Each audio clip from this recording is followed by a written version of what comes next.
Kaixo, ongi etorriak gaurko saiora, gaur maiatzak 12 astelena bi elkarrizketa berri izango ditugu.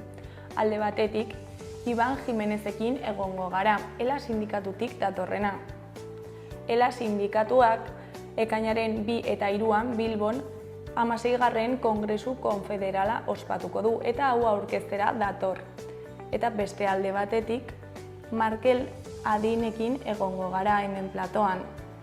Aroztegiko elkartasun kanpaldia egin dute maiatzaren 4tik 10 eta honen inguruan hitz egitera dator. Baita maiatzaren 14an hemen Iruñan egingo duten hitzaldia aurkeztera. Baina bi elkarrizketa hauekin hasi baino lehen goazen gure betiko edukia ikustera.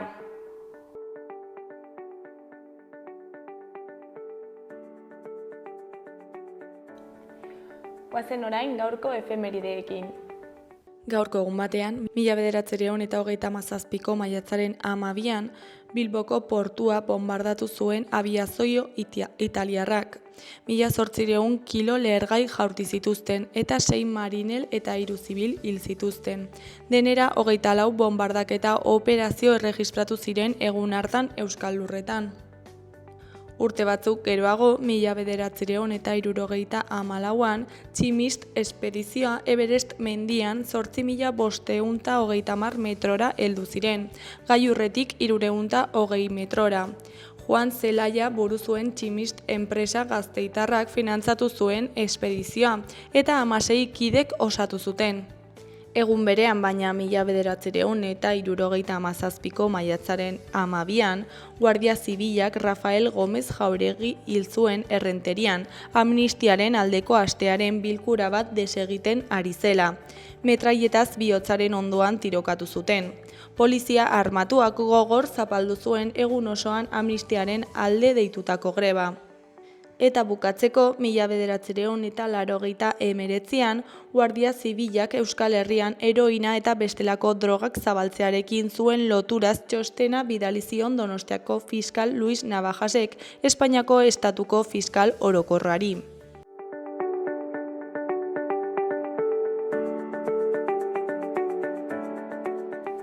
Ikus dezagun aste honetarako daukagun agenda. Maiatzaren 13an, 2 poesia liburu aurkeztuko dituzte Karrikirin.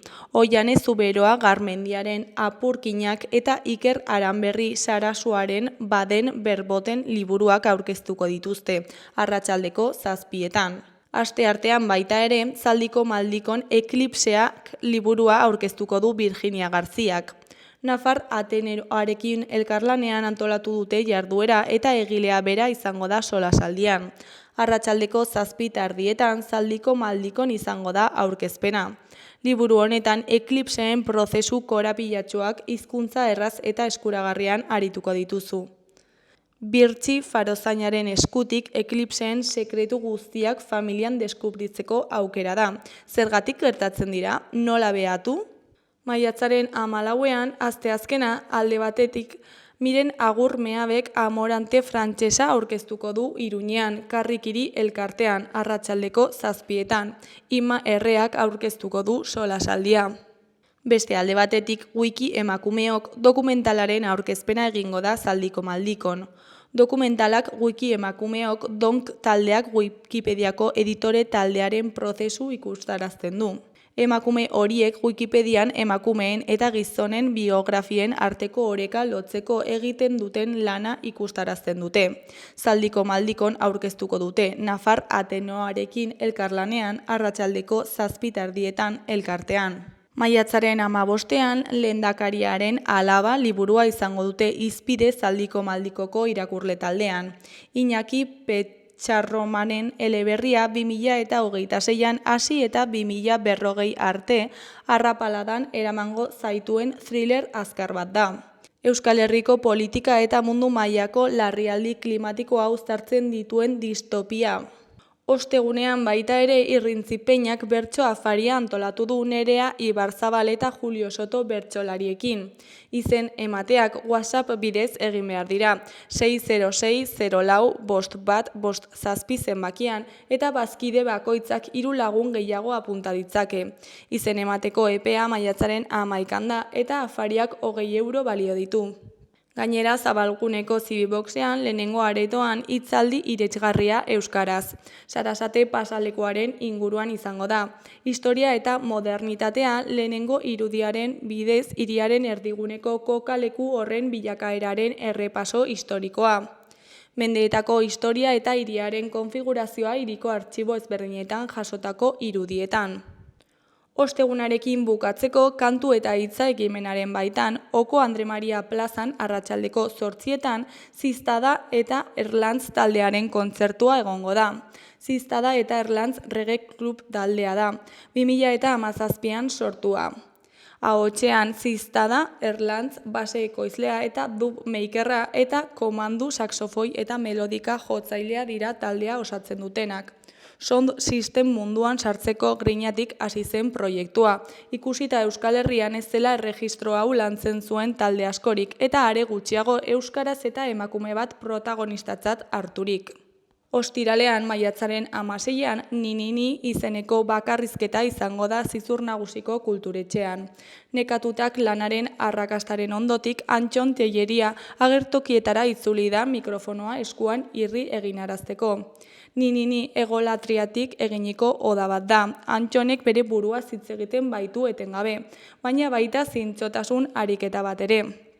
Ikuskizun honetan Antxon biluztu eginen da, metaforikoki eta metaforikoki soilik denon hobe beharrez. Arratsaldeko 8etan Zizur Nagusiko kulturetxean. Maiatzaren 16an baita ere, Kepa Junkera berpiztu izeneko film dokumentala jarriko dute Sanduzelaiko Zibiboxean arratsaldeko 7 Kepa Junkera eszenatokietatik desagertu zen 2018an, iktus baten eraginez. Haren trikitixa mututu eta antza euskal kulturaren enbaxadoreetako bat arlo publikotik desagertu zen. 4 urtez errehabilitazioan aritu eta gero Fermin Oiok zuzendutako film dokumental honek Kepa berriro topatzeko aukera eman zigun, trikitelariak beren ibilbide emankorra aletuta. Larunbatean Iturramako Zibiboxean goizeko 12 egunkaria oroitzapen magiko bat izeneko magia showa eskainiko da. Larunbatari amaiera emateko, maiatzaren 17an Jus Larrotxa Zibiboxean arratsaldeko 6etan Judith Pobesen eskutik Tximeletak izeneko ipuin kontaketa egongo da.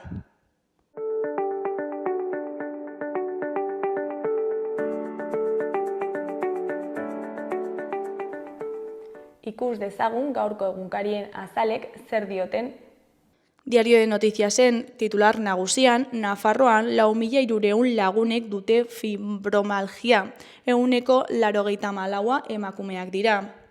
Gaixoen elkarteek gaixotasun honen egunean Nafarroan disiplina anitzeko unitate bat sortzea eskatzen dute. Diagnostikoa konplexua da, min kronikoa eta muturreko nekea bezalako sintomekin.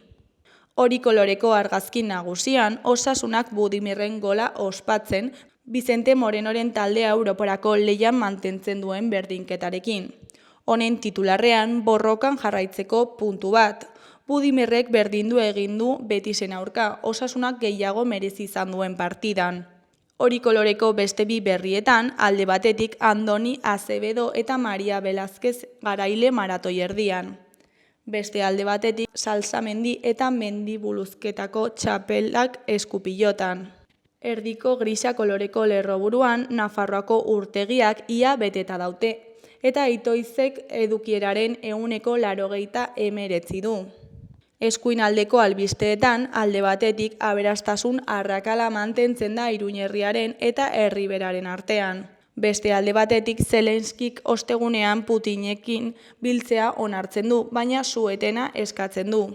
Ezkerrekoetan berriz, batean Peperen bizitza laburra Nafarroan. Bestean, basera berrerabilgarria plastikozko erabilera bakarrekoa debekatu ondoren.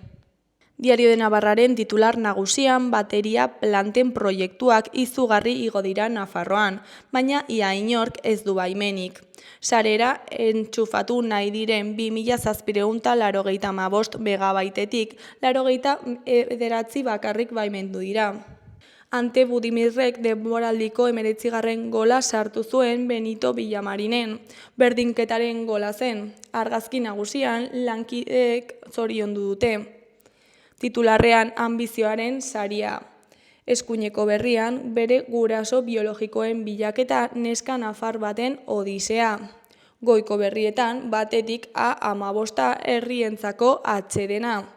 Bestetik kondenatua izan da lapurtutako 421 kilo kable saltzeagatik.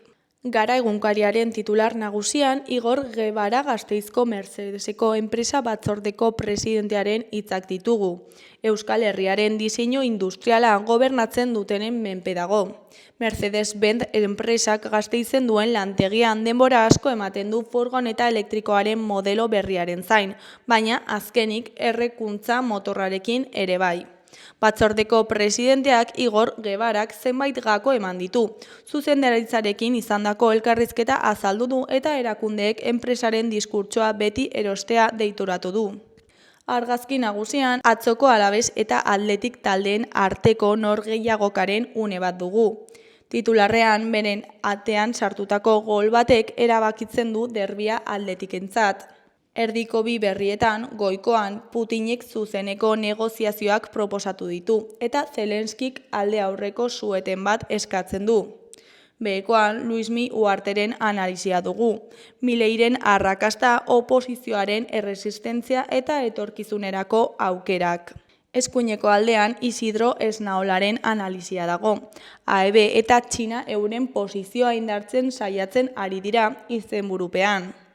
Azkenik beheko aldean Iraitz Mateoren kronika dugu. Herri urrats elkarrekin zenperen euskararen alde. Euskal Herria irratiari dagokionez, titular nagusian, Budimirrek bizirik mantentzen du osasunaren amets europarra. Manakako berdinka lortuta itzuli da gizonezkoen osasuna Sevillatik. Gorritxoek partida sendoa egin zuten Betisen aurka eta gehiago merezi izan zuten markagailuan. Aste honetan etxean jokatuko dituzten bi norgehiagokek erabakiko dute osasunak datorren denboraldian Europan jokatuko duen ala ez. Eskuineko berrietan, goikoan, autobus geralekua erabilgarri nahi du Satrustegik. Arakil Baiarako herria da Satrustegi. Herriaren sarreran du autobus geltokia, baina duela zenbait hilabete ez dago erabilgarri. Autobusa ez da herriko geratokian gelditzen eta zerbitzuko publikorik gabe utzi gaituzte. Salatu dute herritarrek manifestazioan. Garraio eta mugikortasun zuzendaritzaren arabera arriskutsua da autobusak hor egitea geldialdia.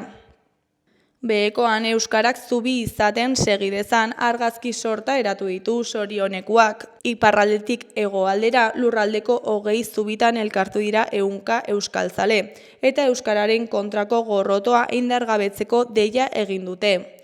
Etorkizunean gizartearen kohesiorako eta elkar ulertzeko euskara funtsezko osagaia dela azaldu dute.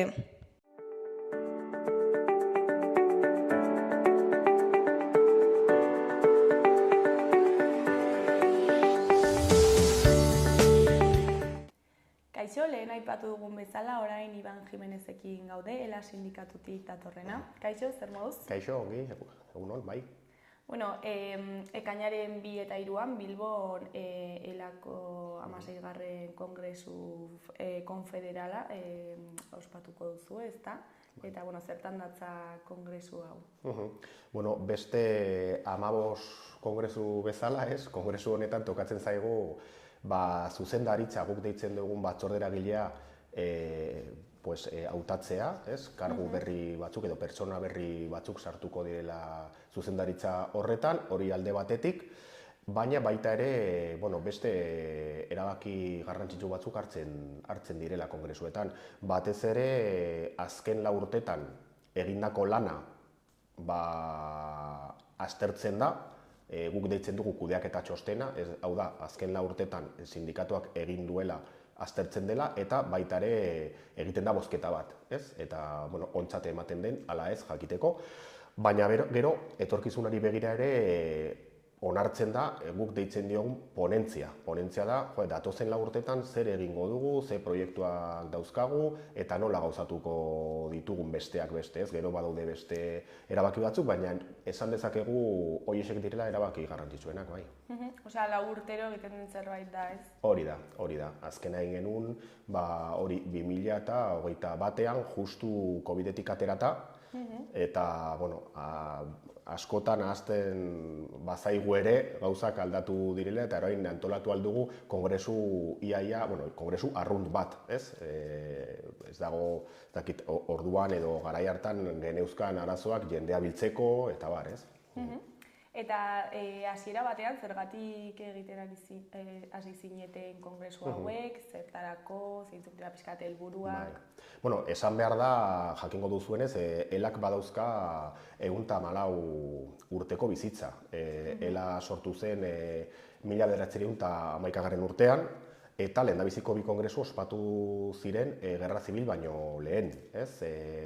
Badago, gauza bitxi bat eta jende askok ez daki, baina 3. kongresua ospatu behar zen Iruñan, 1931 urtean, hain justu uztailaren 20an, eta jakingo duzuenez, 2 egun lehenago Frankok eta Molak estatu kolpea egin zuten eta gerra zibila hasi zen.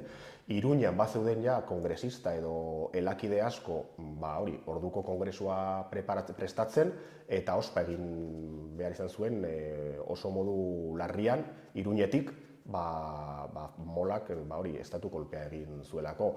Gero, frankismopean ELA sindikatu debekatuta zegoen, beste ezkerreko eta abertzaleak diren erakunde bezala, eta 3. kongresua, hau da, frankismo osteko lehendabiziko kongresua Eibarren egin genuen 1976 urtean. Eta esan dezakegu hori izan zela, aro modernoen edo birfundaziorako kongresua, ez?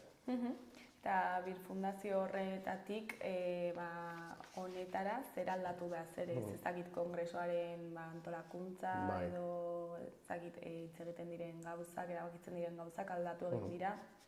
Bai, pasatu dira ia 50 urte, orduan birsorkundearen kongresua zenez, ELAren printzipioak onartu ziren, printzipio sindikalak, sozialak, politikoak eta bar, eta naiz eta ponentziak edo kudeaketa txostenak edo erabaki asko hartu baditugu ere 50 urte hauetan, printzipioak bere horretan jarraitzen zuten. Eta erabaki dugu aurten printzipio horiek 59 urte ondoren printzipio horiek eguneratzea.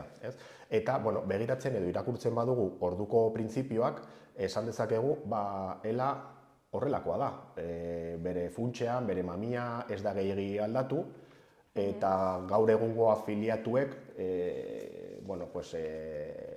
esan aldute, ni ELakoa naiz eta horrekin bat nator. Baina egia da, lenguaia,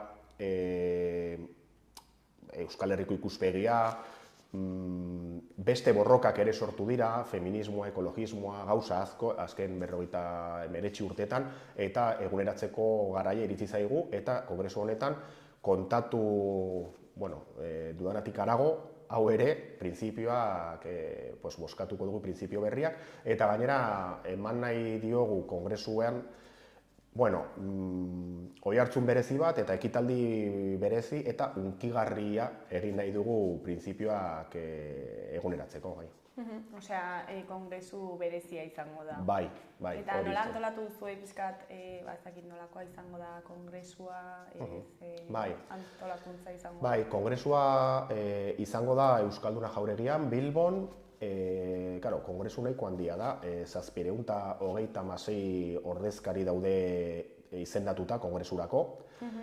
Gehi, beste 200 piko gonbidatu, nazioarteko gonbidatuak etorriko dira, batez ere Palestinako sindikatu batetik etorriko dira, Saharako sindikatu batetik beti etortzen dira gure kongresuetarako, eta gero Europa eta Amerikako sindikatu askotako jendea etorriko da gonbidatu bezala, eta noski Euskal Herriko beste erakundetatik ere etorriko dira.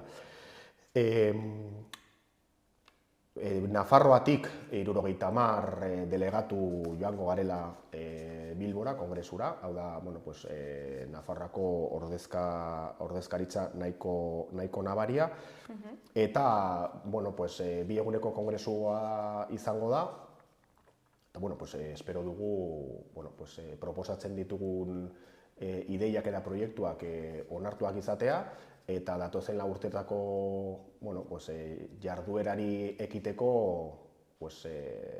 indartsuago ateratzea kongresutik, bai.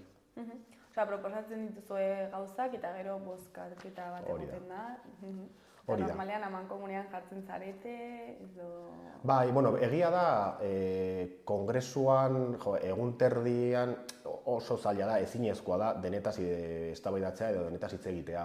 Lana aldez aurretik hasten da, eta ja badaramatzagu hilabete batzuk ponentzia, kudeaketa txostena, ebazpenak eta dokumentu guztiak militantekin aztertzen, eztabaidatzen, eta emendakinak prestatzen. Esan dezakegu, nazio batzordeak elako zuzendaritzak proposatzen ditu testuak, eta gero hilabete hauetan, begira, 2000 militante baino gehiago ari dira aztertzen eta eztabaidatzen zuzendaritzak proposatzen dituen testuak. Lana, luzea da, Euskal Herri osoan egin behar dela, baina lan horrek ematen ditu fruituak kongresuan. Iristen gara kongresura, kongresistak eta kongresistak ez direnek, batez ere eman dute bere iritzia, bere ekarpenak ere, euren ekarpenak ere egin dituzte, eta kongresuan, emendakina bozkatzen dira, testu finala bozkatzen dira, eta edo zuzendaritzaren karguak ere bai. Baina kongresua, guk esaten dugu, egun terdiko kongresua dela, baina hori ez da egia. Osea, etxeko lanak egin behar dira. Hori da, bai. Eta normalean bi eguneko kongresuak dira, edo beste urte batzuetan motzagoak izan dira eta urten... Ez, beti egiten dugu bi eguneko kongresuak, orain dela 6 urte egin genuen ezoiko kongresu bat, batez ere Mitxel Laguntza idazkari nagusia, Iruñeko sindikalista, idazkari nagusia izendatzeko, eta erabaki genuen ezoiko kongresu bat egitea, ez genuen egin Bilbon Donostin baizik, Kursalen, eta egun bateko kongresua zen, baina hori izan da salbuespen bakarra bai. Eta, ze gai jorratuko dira aurtengo kongresuan? Bai, aurtengo kongresuan batez ere, eta beti bezala, negoziazio kolektiboak hartzen du garrantzi handia, nola izan behar dire elak enpresetara eramaten dituen aldarrikapenak, soldata igoerak, lan eta bizi baldintzak, emakumeen presentzia enpresetan eta soldata arrakalari nola egin aurre, eta horiexek dira garrantzitsuak beti. Aurten, zoritzarrez, garrantzi handia hartzen ari dela belizismoaren oldarraldia, gastu militarrak, hori ez, nola gure gobernuak ari direla hori ontzat ematen, eta horren aurka nola jokatu ere aztertu eta erabaki behar dugu. Aurten ere badaukagu beste aldarrikapen zentrala, eta bada gutxieneko soldata Euskal Herrian erabakitzeko ahalmena, badakizue, gutxieneko soldata finkatzen dela Madrilen, Espainiako kongresuak finkatzen du, eta aurten hasi gara kanpaina batekin ahalmen hori Euskal Herrira ekartzea, Gasteizko legebiltzarrera edo Nafarroako parlamentura. Osea, soldata propio bat. Hori da, eta hori oso aldarrikapen garrantzitsua da bi aldetatik, bata benetako soldata izateko eta soldata duin batekin bizitzea ahal izateko, denok dakigu Madrilen erabakitzen duten kopuru horrekin ezinezkoa da bizitzea, hori bat, eta bi, azken finean hori bada subiranotasun aldarrikapen bat ere bai. Hemen erabaki beharko genuke gauza guztiak, batez ere lan arloan oso atzetik gabiltza. Nafarroak edo Eusko Autonomiko Erkidegoak badauzkate ahalmenak hezkuntzan, etxebizitzan, osasungintzan, nahiz eta murritzak izan, baina lan arloan iaia ez daude inolako ahalmenik. Langileen estatutua bozkatzen da Madrilen, lan erreformak bozkatzen dira Madrilen, soldata, hau da, gutxieneko soldata ere bozkatzen da Madrilen, eta horrekin bukatu nahi dugu, bai. Eta hor, erronka handia dago, ez ere, imaginatzen dut, elkarlanaren behar duzuela Eusko Jaurlaritza eta Nafarroako gobernuarekin, ez? Gustatuko litzaiguke. Batez ere, Eusko Jaurlaritzakin egon gara bilduta, baina adibidez Maria Txibitek ez gaitu hartu. Ez duelako nahi gurekin bildu, elarekin, labekin, beste sindikatuekin, esanez ahalmen hori Madrilekoa dela. Eta hain justu da guk egin nahi duguna, Nafarroara ekarri. Orduan, hor dago Nafarroako gobernuaren partetik mespretxu bat langileen kontura. Badaukagu proiektu bat, eta bada, sinadurak biltzea, ekin diogu sinadura bilketa handi bati, bai hemen eta bai EAen, eta sinadura bilketa horrekin joango gara bi parlamentuetara, behartzeko euskal alderdiei Madrileko kongresuan eztabaida hau irekitzeko. Badakigu orain Madrilen, hain justu, Espainiako gutxieneko soldata nola finkatu behar den eta bar, debate hori irekita omen dagoela, eta debate hori irekitzen bada, Euskal Herrirako edo erkidega autonomiko guztietarako ahalmen hori sartu behar dela, eta horretan gabiltza, bai. Eta uste duzu eskumen hori, beren ganatuko dugula? Espero dugu baietz. Adibidez, ez dakit, orain dela hilabete batzuk oso zaila iruditzen zitzaigun hori lortzea, baina nik beti jartzen dute adibide bat. Orain dela bi urte lortu genuen adibidez, hemen lantokietan sinatzen diren lan hitzarmenak, izatea lehentasuna Madrilen sinatzen direnarekin konparatuta. Hau da, ez dakit, adibide bat jartzearren, ez? Metaleko edo metal sektoreko hitzarmena baldin badago Nafarroan edo baldin badago Gipuzkoan sinatuta, naiz eta Madrilen Espainiako metaleko hitzarmena sinatzen badute ere, hemengo hitzarmenak daude hortikora. Ez digute eraginik egiten. Eta hori etzen horrela orain dela bi urte, baina orain dela bi urte lortu genuen presioa egiten, kanpainak egiten, mobilizazioak egiten, eta hemengo alderdiek lortu zuten Madrilen Espainiako ezkerreko alderdiak edo ez hain ezkerreko alderdiak behartzea hori bozkatzeka. Orduan, gutxieneko soldatarekin zerbait antzeko gertatzen bada, posible izango da, bai. Gainera hori ere gertatzen da adibidez lege foralarekin, ez? Hori da. Eta zein da orain badagoen testu inguru sozial eta politikoan elak egiten duen irakurketa? Bai, batez ere Nafarroan, egoera zailean gaudela esaten denean, industrian eta beste sektoretan, ahazten zaigula egoera beti dela zaila. Sindikatu batentzako errealitatea iraultzea edo aldatzea bada agindu bat, nik beti esaten du gauza bera. Sindikatuko atetik sartzen den jendea beti dator arazo batekin. Inorez da sartzen sindikatuko atetik esanez, ni ongi nago, zuek lasai, gauzak ongi doaz. Orduan badaukagu olako agindu bat edo olako behar bat, ez? Orduan, beti gauzak egon dira zailak, lehen gauzak ez ziren errezago, baina orain ikusten dugu horri aurre egiteko mobilizazioak handitu behar direla eta batez ere grebak egin behar badira, egin behar dugu. Horretarako elak dauka beste sindikatuek ez daukaten tresna bat, zoritzarrez, eta hori da resistentzia kutxa, ez? Badakizue, afiliatu batek greba egiten badu, badauka eskubidea eta kobratzen du beti 1.450 euro hilero greban dagoen bitartean. Hilabete batera ez baldin bada iristen greba hori egiten da zatiketa eguna ez egun, baina hori da oso tresna eraginkorra grebara joan behar badugu, grebara joateko beldurri gabe. ez? Badakigu soldata ez dugula kobratzen greba batean, baina baldin badaukagu kalte ordain hori beste edo afiliatu guztien artean bildutako dirua, badaukagu aukera gehiago soldata hobeagoak eta lan eta bizi baldintzak hobeak lortzeko, ez? Eta zein da zakitelaren etorkizuna, nola ikusten duzu sindikatuaren etorkizuna? Bai, batez ere, Euskal Herri osoan ELA da lehendabiziko sindikatua, badaukagu iaia 140ko ordezkaritza Euskal Herri osoan, eta 104.000 afiliatu baino gehiago.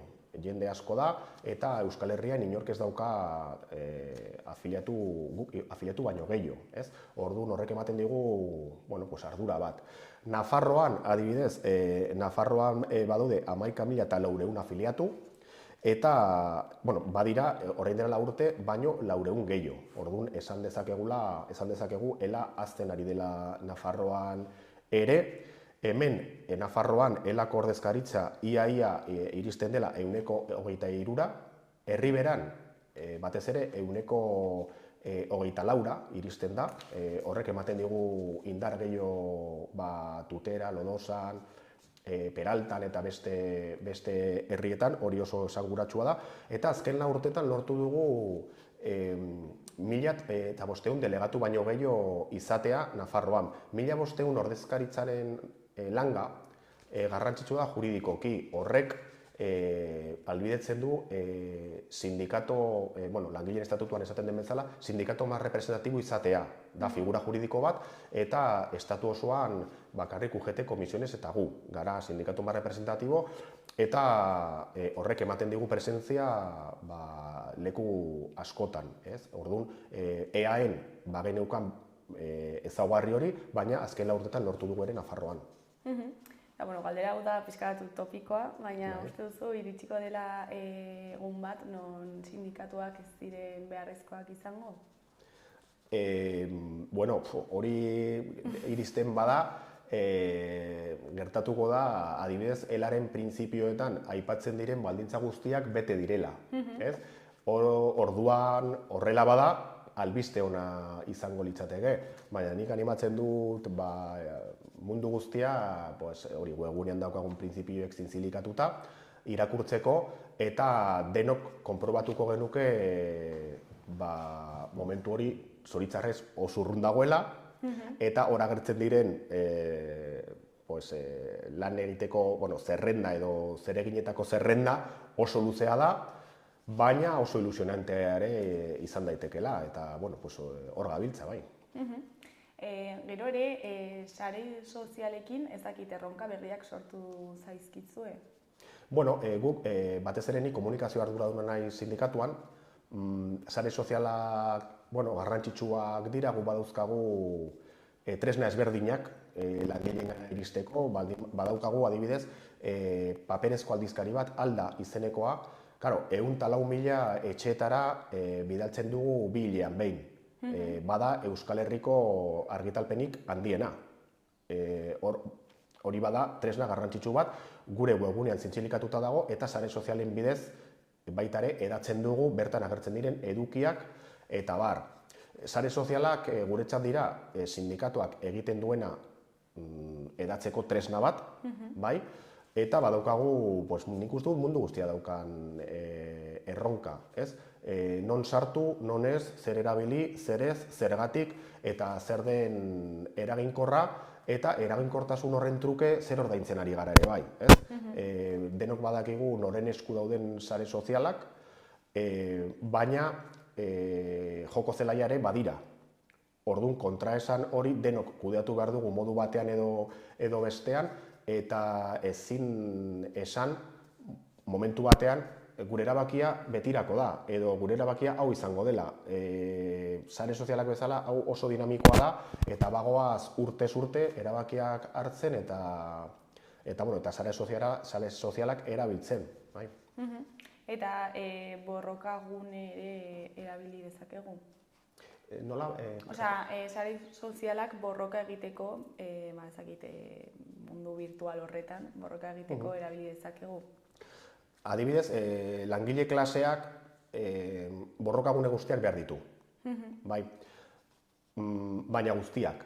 Ezin dugu ordezkatu kaleko mobilizazioak edo lan tokietako grebak eta lanuzteak edo negoziazioak sare sozialekin. Sare sozialak izan daitezke gehigarri bat, tresna bat, bozgorailu bat, baina benetako borroka ematen da errealitatean. Sare sozialek badaukate bere garrantzia borroka ideologikoan edo egiten dugun gauza guztiak edatzeko edo ezagutzera emateko. Baina borrokagune nagusiak gure ustez beste leku batean daude, ez? Eta ikusi duzue jendeak igual kexatzen dela sare sozialetatik, igual kalean kexatu ordez edo kaleratera ordez? Gure kasuan, ez, begira, pasaden osteguena izan zela maiatzaren lehena, eta adibidez, Iruñeko kaleetara atera ginen, 1000 eta piko lagun bildu ziren helarekin, eta adibidez, hori izan da gure, azken urtetako gure kopururik handiena. Gutxigatik, baina handiena. Sare sozialetan ere jendea badago, baina bi gauza bateragarriak dira. Sare sozialetan egotea, edo jardutea, edo borrokatzea, eta gero kalean egotea ere. Orduan, alde horretatik, guk eutsi behar diegu bi lekuei eta tensioa mantendu behar dugu leku guztietan. Eta, kongresura bueltatuta, zer da honetaz espero duzuena? Zer espero dugu kongresuan? Bale, kongresura iritsiko gara, lerro nagusiak eztabaidatuta, gero kongresuan emango dira eztabaidak eta emendakinak eta bar, kongresuaren azken bozketa edo puntu nagusia izan daitekela batzorde eragile berria hautatzea. Batez ere, zerrenda horretan, 12 laguneko zerrenda horretan, berriro egongo da Mitxel Lakuntza idazkari nagusi bezala, idazkari nagusi albokoa Amaia Muñoa, eta, ez dakit, hemen Nafarroan egon da, Nafar bat gehiago sartuko da batzorde eragilean, ni banago, baina egongo da beste bat, Luis Fernandez, Donibane auzoko sindikalista, eta batez ere kongresutik atera nahi dugu berrindartuta, eta ez bakarrik bertan dauden kongresistak, baizik eta militante guztiak, pentsatzea edo konbentzitzea, kongresuan onartuko diren proiektuak, testuak eta bar, gureak direla, denonak direla, eta ni horretan nire burua ikusten dut, eta hori garrantzitsua da. Eta ja bukatzeko, Iban, ez dakit zerbait gehiago komentatu nahi duzun, jendeari zerbait esan? Ez dakit, hori da galderarik zailena, ez? Baina, bai, ez dakit, langileen artean adibidez ez dugu ahaztu behar indar kolektiboa, ez? Azken urte hauetan,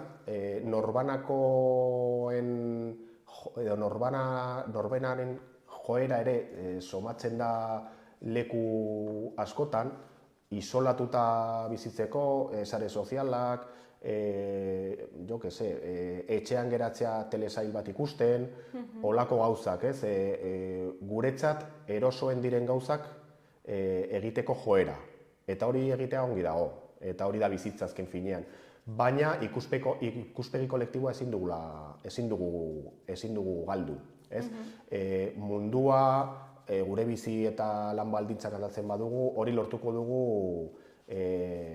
gu bezalakoa diren hoiekin gauzak egiten, mobilizatzen, eztabaidatzen, ez dugu zertan denetan ados egon behar, baina ikuspegi kolektibo hori oso garrantzitsua da, eta nik esango nuke zeo zer indartu behar bada, hori izango da bai.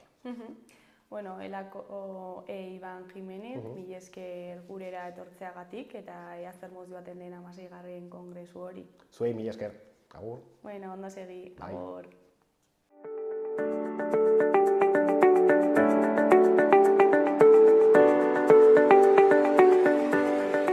gaurko eta biharko eguraldiaren iragarpena ikusiko dugu orain. Gaur, astelena, giro eguzkitsua izango dugu goizean, eta arratsaldetik aurrera hodei gehiago eta zaparrada batzuk izango ditugu. Eguna behe-lainoarekin hasiko dugu leku batzuetan, eta behin desegindakoan ostarte zabalak ikusiko ditugu zeruan. Eguerditik aurrera hodei gehiago agertuko da zeruan, batik bat bero hodeiak. Baliteke zaparrada trumoitsu batzuk botatzea, batez ere iluntzetik aurrera. Temperaturan ez da gorabehera handirik izango, baina barnealdeko zenbait lekutan zertxobait igoko dira maximoak. Goizean hegoaldeko haizea nagusituko da eta arratsaldean iparraldekoa. Asteartean goiz lasaia izango dugu, baina arratsaldean ezegonkortasuna handitu egingo da. Goizean ostarteak izango ditugu. Eguerditik aurrera eta batez ere arratsaldean tarteka hodeitsu egongo da, eta zaparradak botako ditu han-hemenka sakabanatuta, batez ere barnealdean eta mendi inguruetan. Litekeena da noizbehinka trumoi-ekaitzak izatea. Temperatura maximoetan aldaketa gutxi. Ipar ekialdeko haizea nagusituko da goizetik aurrera.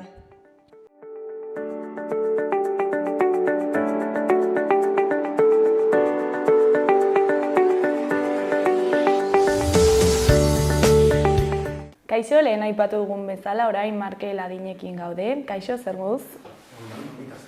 Oso, ongi baita ere. Bueno, Arostegiako elkartasun kanpaldia egin da larun batean bukatu zen, ezta? Eta maiatzaren 4tik larun bateraino egin zen. Eta gero ere Iruñan maiatzaren 14an hitzaldi bat egingo duzu, ezta? Bai, hasi ginen laun betian, galdera hastian, eta ginen aste osoa. Eta igandea hasi ginen markatu eta laun betean akitu ginen. Eta hoxe, orain bier izango dugu, bier asteazkenean, barkatu nago destuta. Hasi berriro, bai. Igandean hasi ginen kanpaldia eta aste osoa pasa genuen bertan, eta laun batean akitu ginen, eta orain, amargaban izanen dugu hitzaldea Iruñan.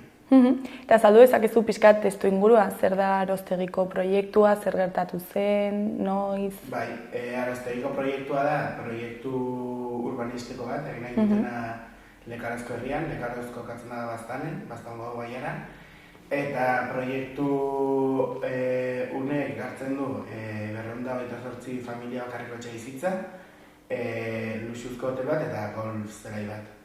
Arostegiko proiektua, borroka ez da borroka berria, dora 20 urte hasi zen, eta hasieran zen hotela bakarrik. Eta gaur ikusi zuten hotelaren baimen lortu zutela eta diru gehiagoren bila ziren. Eta gaur egun arte, proiektua aldatzen joan da, eta gaur egun hasieran azaldu dudan 228 etxe bizitzaiek, hotela eta golf zelaia. Eta hasiera batean lurroietako eskumena Baztango udalak zuen, ez? Eta gero trikimailu juridiko baten ondorioz Nafarroako gobernuak eskuratu zuen, ez? Bai, lurroiek ziren Baztango lur gehienak bezala, lur komunalak, Baztango udaletik kudeatzen direnak, Baztango batzar nagusiak kudeatzen dituenak. Eta gero abaik ikusi zuela Baztango udaletik ez dutela lortuko proiektu hori itzinera batea, Baztango batzar nagusiari eskumenak kendu eta Nafarroako gobernuari pasazioan hori kudeatzeko eskubidea edo UGEParen bidez. UGEPa dela udalez gaindiko eragina duen plana, eta erabiltzen da interes orokorretako edo mundu guztiarentzako egitekoak diren proiektuak aitzinera eramateko. Izan da karretera bat edo dena delakoa. Eta hoxe, ikusiz Baztango herritarrak kontra zaudela eta beraz Baztango batzar nagusia ere bai pasazion Nafarroako gobernuari eta Baztandarroi hitza isildu ziguten.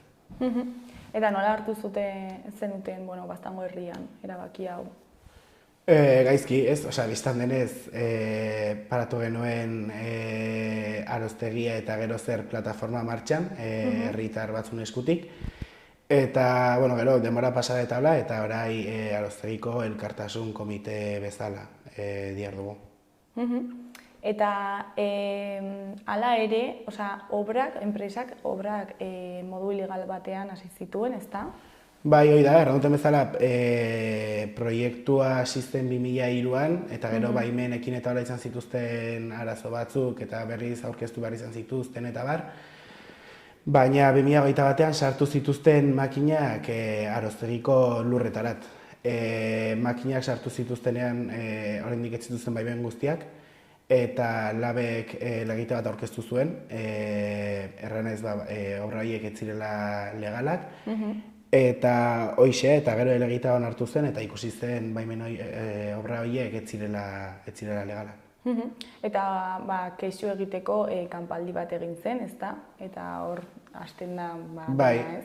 hoi da, pixkat kokatzeko obrak makinak sartu zirelaik, deitu genuen batzar bat, eta batzar horretan erabaki zen makinan aitzinetara joatea, gorputza paratzea, eta polizia etortzen zelaik, ze bagenekin polizia etorriko zela, hortik alde egitea. Hola pasa genituen 3 egun uste dut, eta ja ikusi genuen etzela efizientea, ez? Joten ginera eta polizia etorri orduko joan behar genuela hartik eta obrakin segitzen zutela. Orduan, deitu zen bertze batzar bat, eta erabaki zen kanpaldi bat patuko genuela lurroietan, eta obra geldituko genituela eguneko egun, nahiz eta polizia etorri, nahiz eta isunak jaso, eta bar.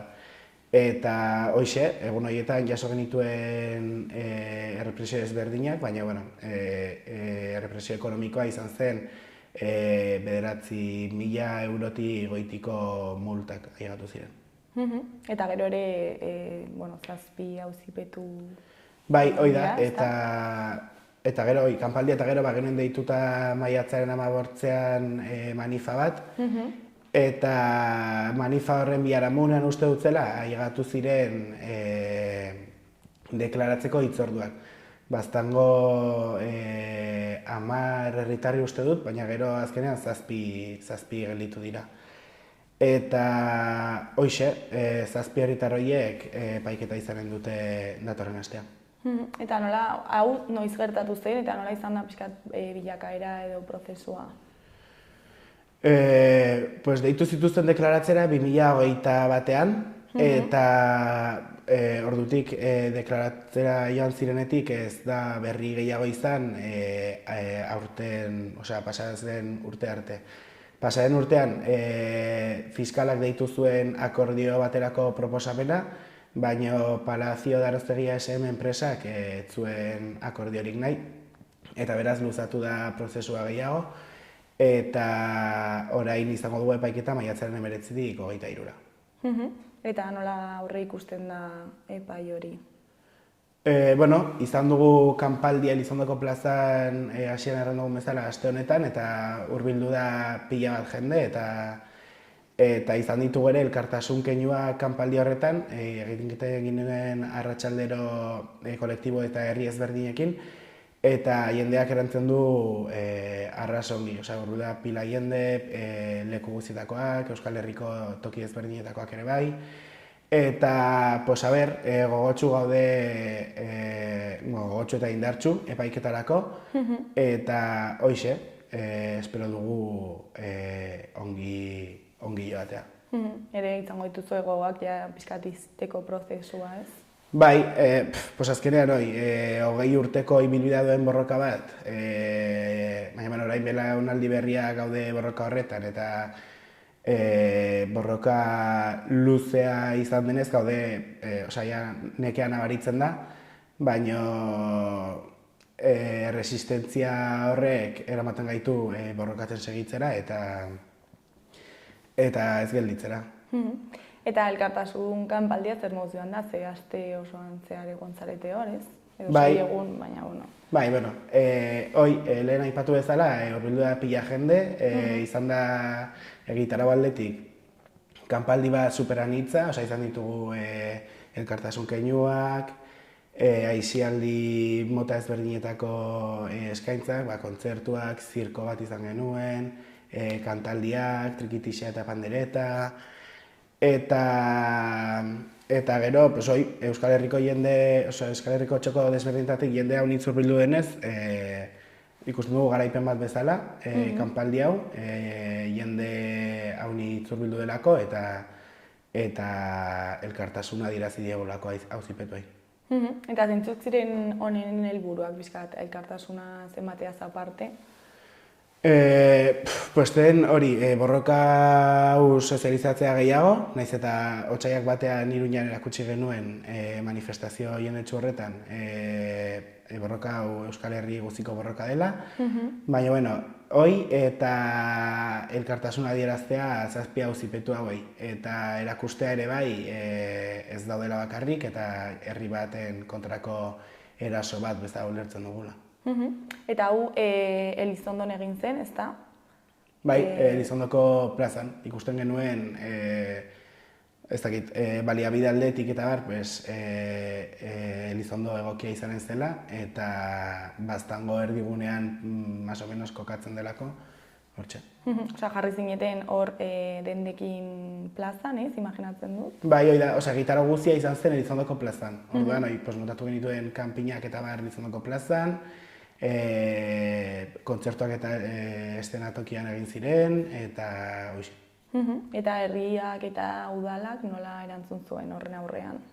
Ongi, lehen erran bezala, elkartasun keinuetan parte hartu zuten Baztango kuartel ezberdinak, Baztan dago zatitua 4 kuarteletan, eta izan genuen, egon bakoitzan kuartel desberdin bat, eta hurbildu zen jende hauniz kuartel horietatik, eta Baztango udalak ongi ere bai, baliabideak utzi dizkigu kanpaldia itzinera emateko, horregon dira egunero, eta hoxe.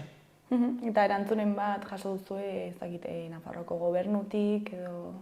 Ez, badakigu enpresa presionatua sentitzen ari dela, eta hori da ere bai helburua, baina bertzena ez. Eta gero ere hainbat hitzaldi egin dituzu, ezta? 14ean esan dugu hemen Iruñan egongo zaretela, baina aurretik ere egin dituzue. Bai, hoi da, hasi ginenean otsaiak bateko manifako kanpaina hori hasi genuenean, hortik gara hitzaldiak eman eta eman, Euskal Herri guztian zehar, eta hoxe, hurrengoa hori da, Iruñen, Amalagoan. Eta egoera kontatzen duzu, pixka bat? Bai, iten dugu aurkezpen bat Aroztegiko borrokarena, ez? Hasten gara azaltzen nondik heldu den borroka hau eta zertaz, nork abiatu zuen borroka hau, ze argudio dauden borroka hau aitzinera eramateko, otsaiaren batean inguruan ere solasten gara, eta orain epaiketaren inguruan. Eta maiatzaren 14ko hitzaldia horren inguruan izango da ere, berdintxu. Bai, hitzaldi gehienak bezala, eskema horrekin. Eta deialdia pixka bat egiteko, non izango da, ze ordutan? Ordua ez dakit, baina maiatzen 14 atxaldean uste dut dela Katakraken. Eta, ez dakit itxaropena daukazue epaiari begira? Bai, gaude, itxarpentsu eta gogotsu, eta indartsu. Ze ikusten dugu enpresa presionatua sentitzen ari dela, eta uste dugu zerbait lortuko dugula. Eta, Markel, bukatzeko, ez dakit zerbait gehiago komentatu nahi duzun, deialdia egin, edo ez dakit jendeari zerbait esan. Bai, sin más, maiatzaren 19tik 23ra hurbiltzeko Nafarroako justizia auzitegira, Iruñan dagoela. Eta hoxe, batez ere 19ari indar berezia banai diogu, beraz 19an alduen guztiak hurbiltzea, eta hoxen, akitzeko gogoz. Egun horretan zerbait berezia egingo zuen hor? Egingo da zerbait, elkarretaratze bat edo, eta hoxe. Primera, Markel, zuri eskerrak eman, gurera hurbiltzeagatik eta prozesua eta testu ingurua ere azaltzeagatik, eta ia zer moduz joaten den epaiketa, espero dugu oso ondo joatea. Bai, esker zuei.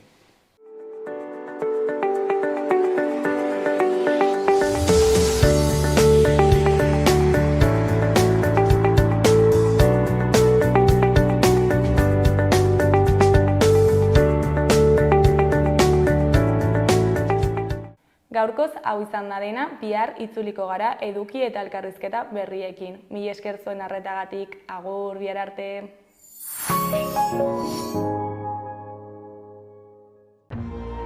Gobierno de Navarra. Nafarroako gobernua.